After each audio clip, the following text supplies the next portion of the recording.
സാമൂഹിക സുരക്ഷാ പെൻഷൻ വീട്ടിലെത്തിക്കുന്നതിന്റെ ഇൻസെന്റീവായി 40.50 കോടി രൂപ അനുവദിച്ചതായി ധനമന്ത്രി കെ.എൻ. ബാലഗോപാൽ അറിയിച്ചു. 6 മാസത്തെ പെൻഷൻ വിതരണവുമായി ബന്ധപ്പെട്ട് സഹകരണ സംഘങ്ങൾക്ക് ലഭിക്കേണ്ട ഇൻസെന്റീവ് അനുവദിക്കണമെന്ന ശുപാർശ ലഭിച്ചപ്പോൾ തന്നെ തുക അനുവദിക്കുകയായിരുന്നു. 22.76 ലക്ഷം ഗുണഭോക്താക്കൾക്കാണ് സഹകരണ സംഘങ്ങൾ വഴി നേരിട്ട് ക്ഷേമ പെൻഷൻ എത്തിക്കുന്നത്. ഓരോ ഗുണഭോക്താവിനും 30 രൂപ വീതം ഇൻസെന്റീവ് അനുവദിക്കുന്നുണ്ട്. സംഘങ്ങൾ ഏർപ്പെടുത്തുന്ന വിതരണക്കാരുടെ പ്രതിഫലവും ഇതിൽ നിന്നാണ് വിതരണം ചെയ്യുന്നത്. ക്ഷേമ പെൻഷൻ കുടിശ്ശികയുടെ ഒരു ഗഡുവും മെയ് മാസത്തെ പെൻഷനും ഉൾപ്പെടുത്തി സംസ്ഥാനത്ത് ക്ഷേമ പെൻഷൻ വിതരണം ഈ മാസം 21 മുതൽ ആരംഭിക്കുകയാണ്. 50 ലക്ഷത്തോളം ഗുണഭോക്താക്കൾക്ക് ഓരോരുത്തർക്കും 3200 രൂപ വീതം ലഭിക്കും. പദ്ധതിക്ക് ആവശ്യമായ 1850 കോടി രൂപ സർക്കാർ അനുവദിച്ചു.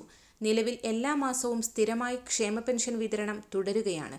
കഴിഞ്ഞ വർഷത്തിലുണ്ടായ കുടിശ്ശികയിൽ നിന്നും ഒരു മാസത്തെ പെൻഷൻ ഇതിനോടകം നൽകാനാണ് തീരുമാനം. ശേഷിക്കുന്ന 2 ഗഡുക്കൾ വരുന്ന തിരഞ്ഞെടുപ്പുകൾക്ക് മുന്നോടിയായി വിതരണം പൂർത്തീകരിക്കും. പെൻഷൻ വിതരണം സുഗമമായി നടത്താൻ സാമൂഹിക സുരക്ഷാ വകുപ്പ് കൃത്യതയോടെ നടപടികൾ സ്വീകരിച്ചിരിക്കുകയാണ്. ബാങ്ക് അക്കൗണ്ട് നമ്പർ നൽകിയിട്ടുള്ളവർക്ക് അക്കൗണ്ട് വഴിയും മറ്റുള്ളവർക്ക് സഹകരണ സംഘം ഉദ്യോഗസ്ഥർ വഴി വീട്ടിലെത്തിയും പെൻഷൻ കൈമാറും. അർഹതയുള്ള എല്ലാവർക്കും പെൻഷൻ ലഭ്യമാക്കാനുള്ള എല്ലാ ഒരുക്കങ്ങളും പൂർത്തിയായതായി അധികൃതർ വ്യക്തമാക്കി. മറ്റൊരറിയിപ്പ്, ഹൈക്കോടതിയിൽ നിന്ന് വിരമിച്ച ജഡ്ജിമാർക്കെല്ലാം തുല്യ പെൻഷൻ നൽകണമെന്ന് സുപ്രീം കോടതി.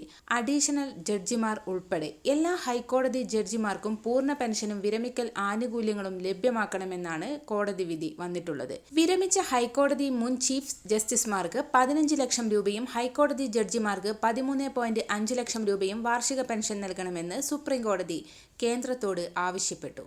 എല്ലാവിധ സർക്കാർ അറിയിപ്പുകളും വരും ദിവസങ്ങളിലെ നിങ്ങളിലേക്ക് എത്താൻ ഈ ചാനൽ സബ്സ്ക്രൈബ് ചെയ്യുക.